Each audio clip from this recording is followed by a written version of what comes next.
ನಮಸ್ಕಾರ Karnataka, welcome back to K V Kannada ಲಾಕ್ಸ್. ಬೆಳಗ್ಗೆ 6 ಗಂಟೆಗೆ ಇದ್ದೆ, ಯಾಕಂದರೆ ಬೆಳಗಿನ ಬಾಡಿಗೆ ಇತ್ತು. ಹೋದೆ ಲೋಡ್ ಪಾಯಿಂಟ್ಗೆ ಹೋಗಿ ಲೋಡ್ ಎಲ್ಲ ಮಾಡಿಕೊಂಡು ಅನ್ಲೋಡ್ ಪಾಯಿಂಟ್ ಕಡೆ ಹೊರಟೆ. ಅನ್ಲೋಡ್ ಪಾಯಿಂಟ್ಗೆ ಹೋಗಿ ಅನ್ಲೋಡ್ ಎಲ್ಲ ಮಾಡಿಕೊಂಡು ರಿಟರ್ನ್ ಮನೆ ಹತ್ರ ಬಂದು ರೆಡಿಯಾಗಿ ಬಂಕಿಗೆ ಹೋದೆ. ಸೂಪರ್ ಎಸ್ಸಿಗೆ ಡೀಸೆಲ್ ಹಾಕ್ಸ್ಬೇಕಾಯ್ತು. ಹಂಗೆ ಸೂಪರ್ ಎಸ್ಸಿ ತೊಗೊಂಡೋಗಿ ಡೀಸೆಲ್ ಹಾಕ್ಸಿ ನಮ್ಮ ಡ್ರೈವರ್ ಕೈಲಿ ಕೊಟ್ಟು ಅವರು ಒಂದು ಬಾಡಿಗೆ ಕಳಿಸ್ದೆ.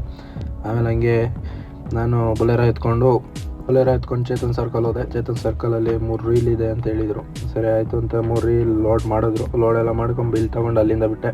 ಅಲ್ಲಿಂದ ಫ್ಯಾಕ್ಟ್ರಿ ಹತ್ರ ಬಂದೆ. ಫ್ಯಾಕ್ಟ್ರಿಲಿ ಬಿಲ್ ಬೇರೆ ಕೊಟ್ಟರು ಇನ್ನೊಂದು. ಇಲ್ಲಿಂದ ಮಾಚವಳ್ಳಿಗೆ ಹೋಗಿ ಅಂದರು. ಸರಿ ಆಯಿತು ಅಂತ ಅಲ್ಲಿಂದ ಮಾಚವಳ್ಳಿ ಹೋದೆ. ಮಾಚವಳ್ಳಿಗೆ ಹೋಗಿ ಅನ್ಲೋಡ್ ಎಲ್ಲ ಮಾಡಿ ರಿಟರ್ನ್ ಮನೆ ಹತ್ರ ಬಂದೆ. ಮನೆ ಹತ್ರ ಬಂದಿದ್ದಾಗ ನಮ್ಮ ಅಣ್ಣ ಫೋನ್ ಮಾಡಿ ಯಾವುದೊಂದು ಬಾಡಿಗೆ ಐತೆ ಅಂತಂದ. ಅಲ್ಲಿಂದ ಫ್ಯಾಕ್ಟ್ರಿ ಹತ್ರ ಹೋದೆ. ಮಳೆ ಸ್ಟಾರ್ಟ್ ಆಗೋಯ್ತು. ಇವಾಗ ಬೇಡ ಬಿಡೋಣ, ನಾಳೆ ಹಾಕೋಣ ಅಂತಂದರು. ಸರಿ ಆಯಿತು ಅಂದ್ಬಿಟ್ಟು ಅಲ್ಲಿಂದ ಮನೆ ಹತ್ರ ಬಂದೆ. ಮನೆ ಹತ್ರ ಬಂದು ಕಾರ್ ಎತ್ಕೊಂಡು ನಮ್ಮ ಫ್ರೆಂಡು ಹೋಟ್ಲಿಗೆ ಹೋಗೋಣ ಅಂತಿದ್ರು. ಸರಿ ಆಯಿತು ಅಂತ ಅವ್ರ ಜೊತೆ ಹೋಟ್ಲಿಗೆ ಹೋಗಿ ಊಟ ಗೀಟ ಎಲ್ಲ ಮಾಡಿಕೊಂಡು ಅಲ್ಲಿಂದ ಮನೆ ಹತ್ರ ಬಂದೆ.